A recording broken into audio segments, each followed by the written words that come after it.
everybody, what's up? It's Live with April Diamond here on Hey Vegas TV. I am so excited today to have my best new good friend, Jeff Timmons. Give it up for Jeff. Thank you. Thanks for having me. I appreciate it. This place is great. I didn't even know this was here. I didn't even know this existed. I'm a Vegas local, so it's exciting.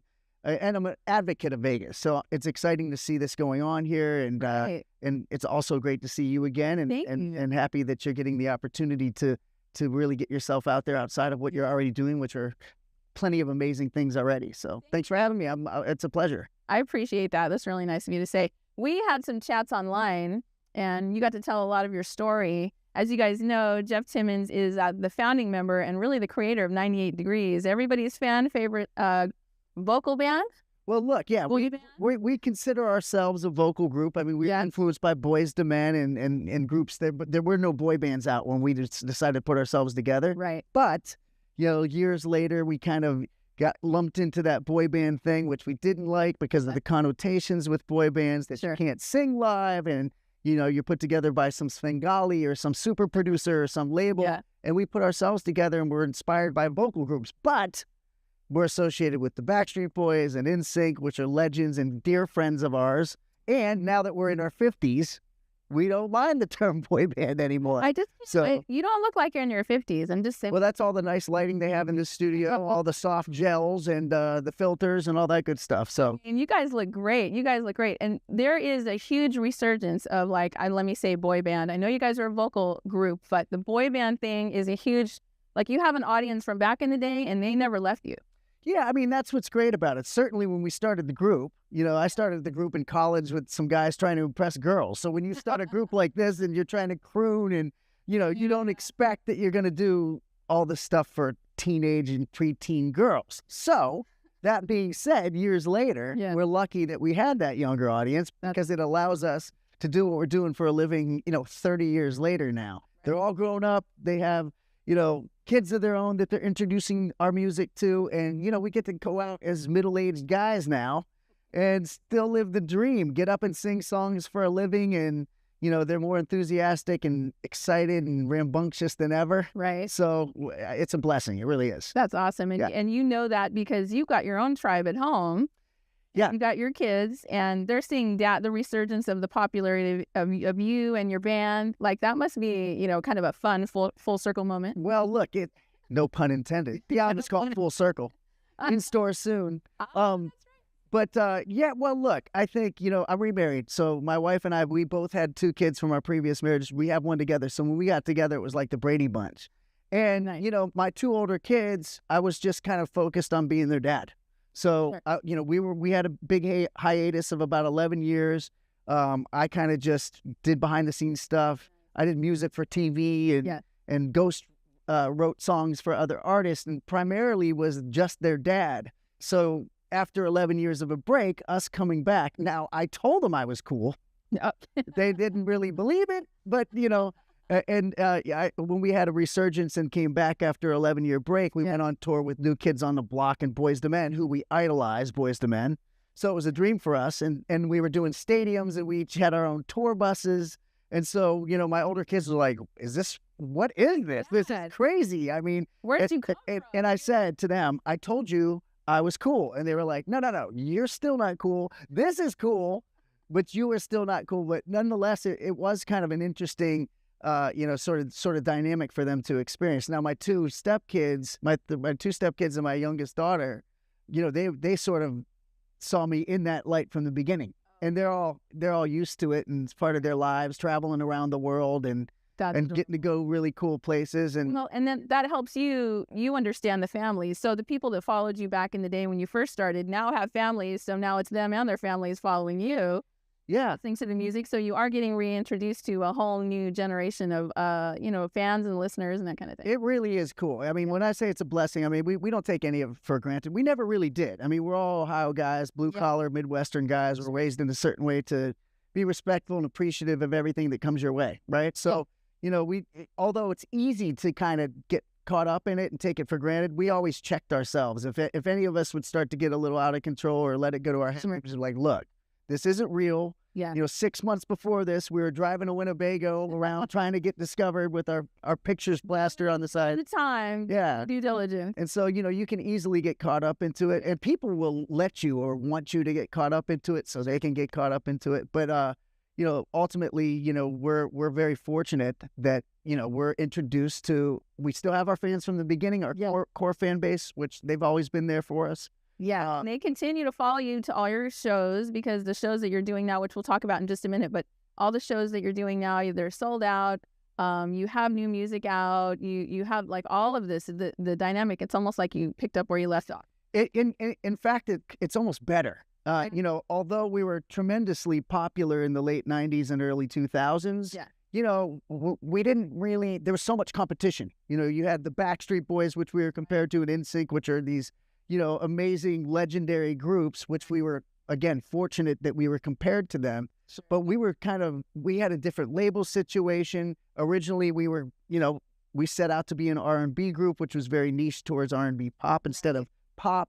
So we were streaming, kind of swimming upstream to kind of get that sort of notoriety and attention that they got. But now, years later, the association, people assumed that we were as massive as those groups. And don't get me wrong, we were popular, but not nearly as popular. But now they're coming out in droves. They just assume, we're in that same niche. Yeah, and everybody has their niche. As a vocal group, you guys have that distinguishing quality, but you're still that boy band. So you cross both of those labels, right?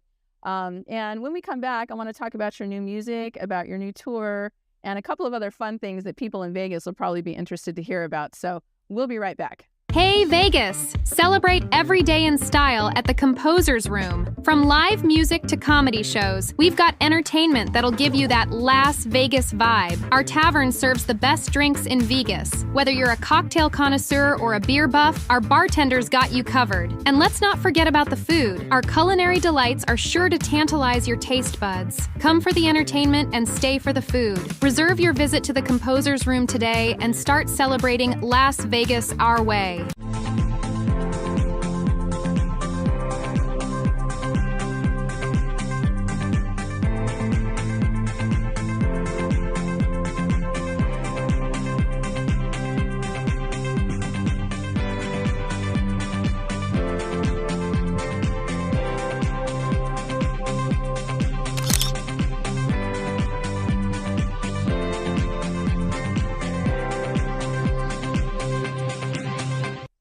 All right, you guys, we are back live with April Diamond with the one, the only Jeff Timmons from 98 Degrees. But also, you have multiple things going on, and I did some Googling of you. Oh, wow. I found out what you wish for when you do that. There's some stuff on there. I bet there is. There's a few things. You have a lot of singles that I didn't realize you had released, which is exciting. Yeah, I mean, look, I kind of dabbled in doing solo stuff. I love the music, right? So you know how you're a musician, right? You put out music. Yeah. I do all this other stuff, and we could probably get into some of the other businesses and other ventures I have in entertainment.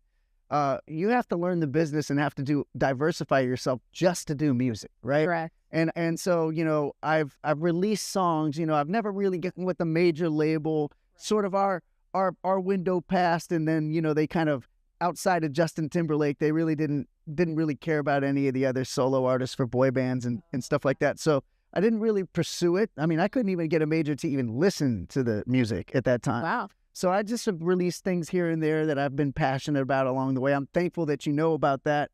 But I love being in the studio, love music. Occasionally I'll go, all right, I'll release it and see what it does. We had a song, speaking of Pompeii, we're doing something with Pompeii Productions, but I did a song called Lit with this artist, this very talented rapper named Pompeii, which made it to #1 on the Apple iTunes. Oh, wow, that's great. So yeah, we were fortunate enough to have some fun with that. But I kind of, my big thing when it comes to music is really the group, Yeah. So.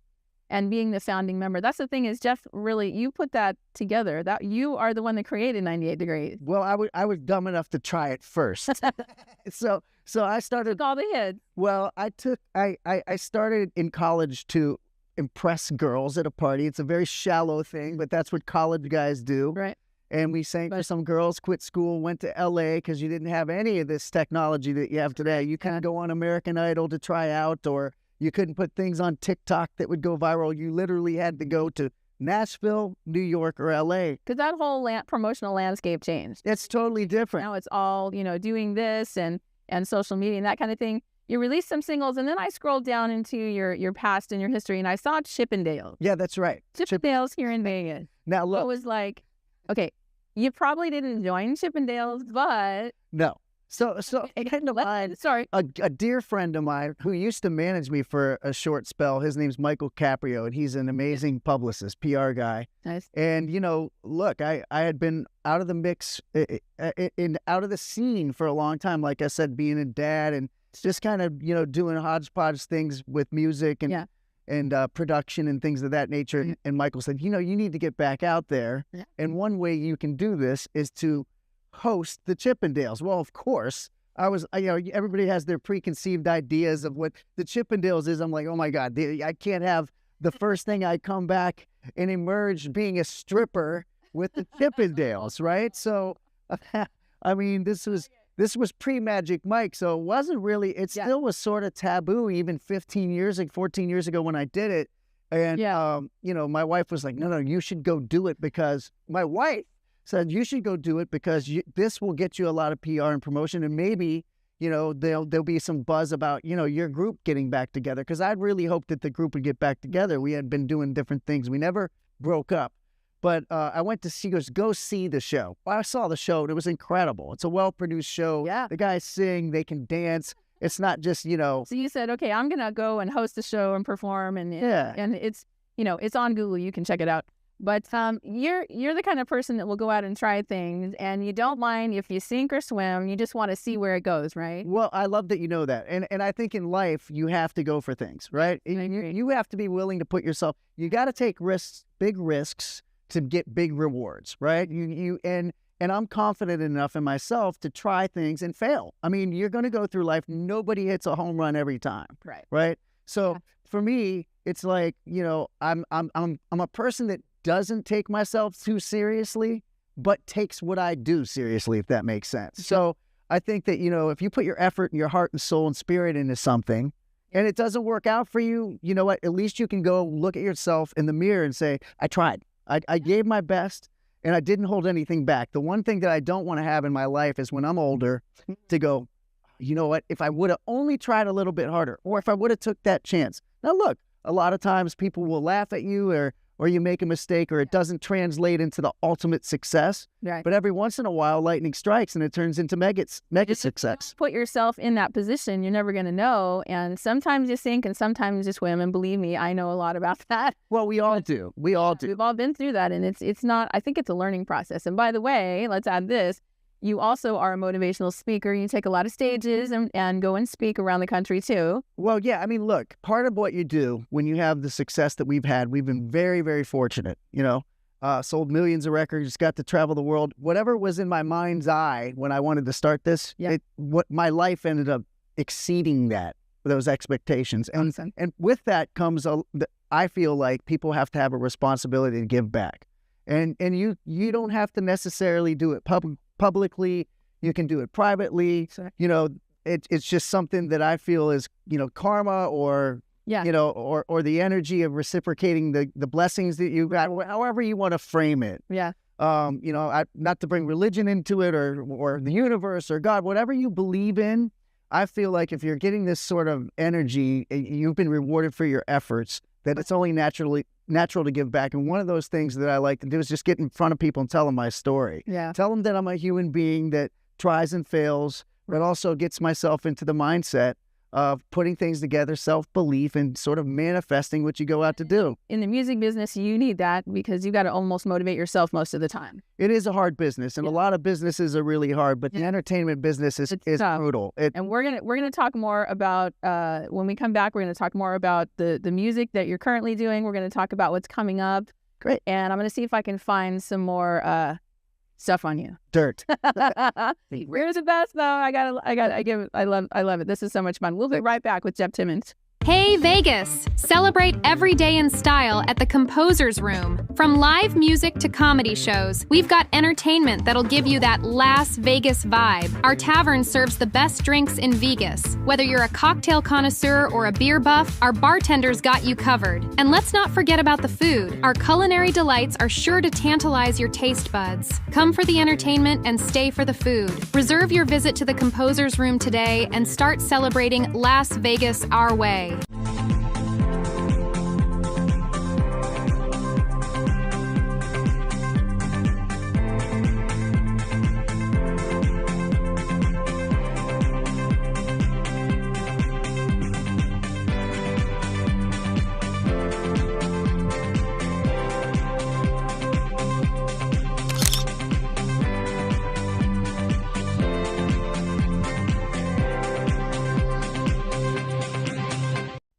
Hey, we're back live with April Diamond on Hey Vegas TV with Jeff Timmons, and you have so many stories to tell, but we were just talking about, I want to talk about your music. I keep saying that, but I want to hear about this No Man's Land band thing that you were just talking about. Oh, Mission Man Band. Mission Man Band? Mission Man Band is a well-known I'm surprised you haven't heard of it. It was a hit VH1 series. Okay. No, it wasn't. It was nobody watched it. It lasted one season, and that was it. It kind of came at a weird time when all the pop music was sort of on a hiatus. But really? They had this brilliant idea of taking guys from from different groups and putting them into one boy band, which today would be really incredible because of the resurgence we spoke about earlier, and the sort of thirst for this. Happening now. We'll talk about that in a second. But tell me about that. Mission Man Band was a VH1 show, and they put Chris Kirkpatrick, Brian Abrams, Chris Kirkpatrick from NSYNC, of course, everybody knows that. Brian Abrams from Color Me Bad, which wasn't really a boy band, it was an R&B group, but okay. He's an amazing singer. Rich Cronin from LFO, who was a dear friend of mine. He sadly passed away, but he was an amazing talent, really close friend. And myself, and they put us in a house and gave us a bunch of adversity and adverse situations that we probably were set up to fail, which made good TV. But it was a really, really great experience in that it took us outside of our comfort zone. We have been used to having all this success and all this adulation, and then they put us in vulnerable situations on camera, and it sucked. It wasn't cool, and we looked bad on TV. But ultimately, Why did you say you looked bad on TV? Well, look, for example, our first performance live together was in an Orlando Magic basketball game. Okay, that's not exactly our fan base. It's a bunch of guys, so they wanted us to get boo. And Right. in fact, the production team actually put plants in the arena to boo us. And then it was supposed to be like sort of a humbling experience. And then the arc was, we came off at the end with a good performance at a club, but nonetheless, it was a great experience because it was hard, And now it's hard to get booed. Well, you don't want to get it's hard to get booed, but it's also, we had only experienced we were coming off the highest of highs, ultimate success, traveling the world on private jets and playing arenas to then it all kind of gets shut off like a faucet and you got to come back. Well, the faucet's turned back on. Yeah. Okay. And I want to talk about, I think you guys 98 Degrees just released a new single. We did. Yeah. We released a new single called Got You, which is an amazing song. It's a great song. Thank you. Nick Lachey co-wrote it with Alex Cantrell. Lachey, come on live with April Diamond on Hey Vegas. We want to talk to you.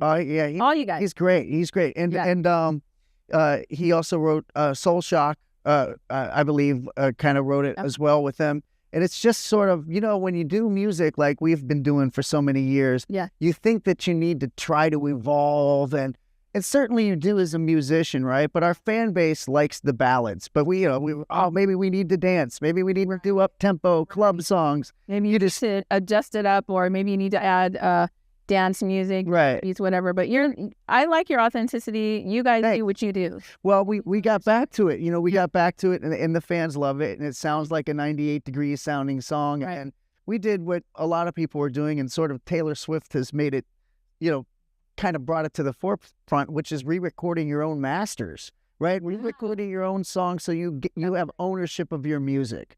And for us, it's like, sure, you make money from that if it does well, but really it's just kind of about owning your stuff. You recorded it, you made it popular, and most of the record labels own it, which is odd, right? Yeah.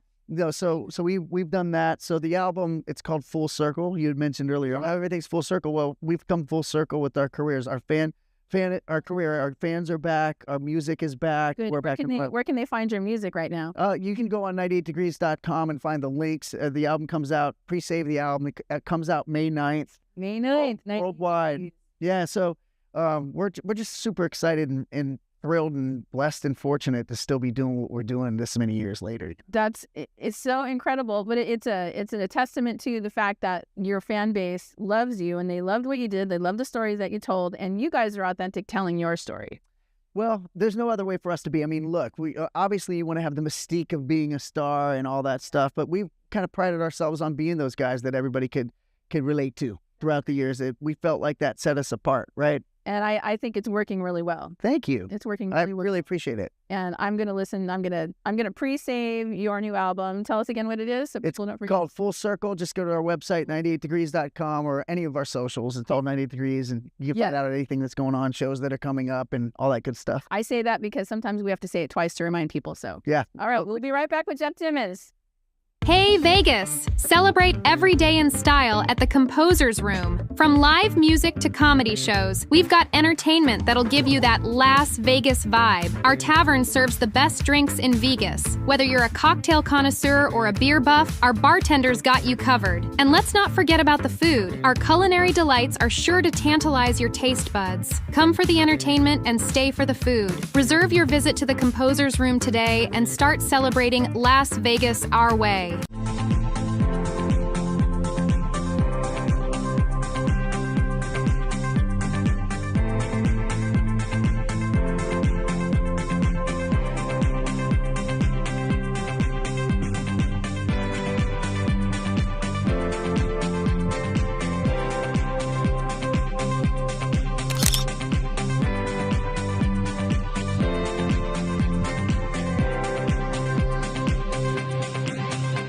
All right, we're back with Jeff Timmons and talking about 98 Degrees and the fact that you guys are back. Well, you've always been together, even the time passed and we didn't see you, but you've got some big things coming in the works. And I want to talk about Boy Band Symphony real quick. Of course. I heard about that. This is an amazing thing.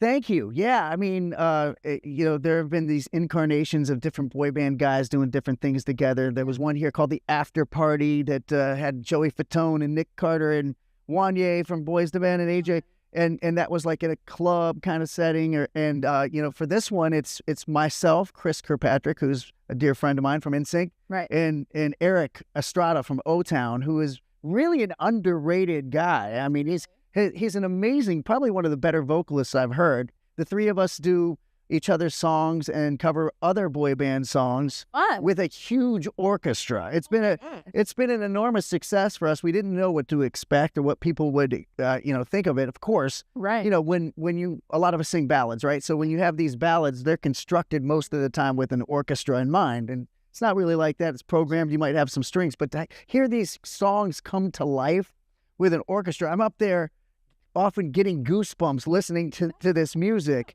It's an amazing, overwhelming feeling. Orchestral music, but the thing that's cool about it, and by the way, all these places that you've gone, you guys are selling out. Yeah, every venue. Yeah, every venue's been sold out. I mean, we have Louisville coming up here in a couple days. We have another one, Pittsburgh, and we're about to announce another one, Columbus. And all of a sudden, your town, Ohio. Yeah, Ohio. All of a sudden, we're getting more and more offers to do this, and we just thought it would be fun to do once. So. Again, it's that thing that you just kind of, sometimes things kind of lightning strikes and you gotta go with the flow. So that whole thing, the boy band thing is back. You guys all coming from all these different boy bands. I say boy band, but I mean it in the dearest, most. We're not afraid of the term anymore. We love it now that we're older. You know, call us boys, fine.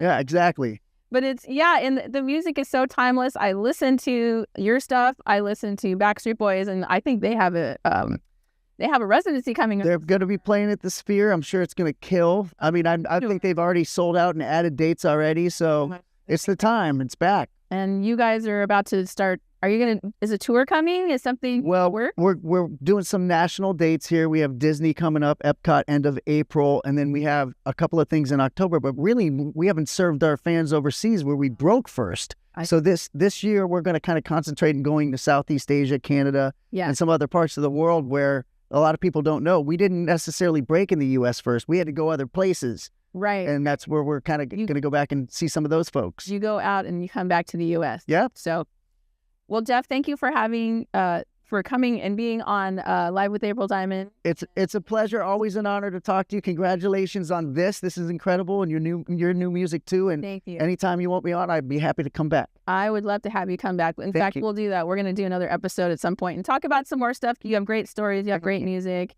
And thank you for watching Live with April Diamond here on Hey Vegas TV. Give it up for Jeff Timmons. Whoop. Thank you. You're my own audience. Thanks, Jeff. Thanks for having me. Appreciate you. Thanks, you guys.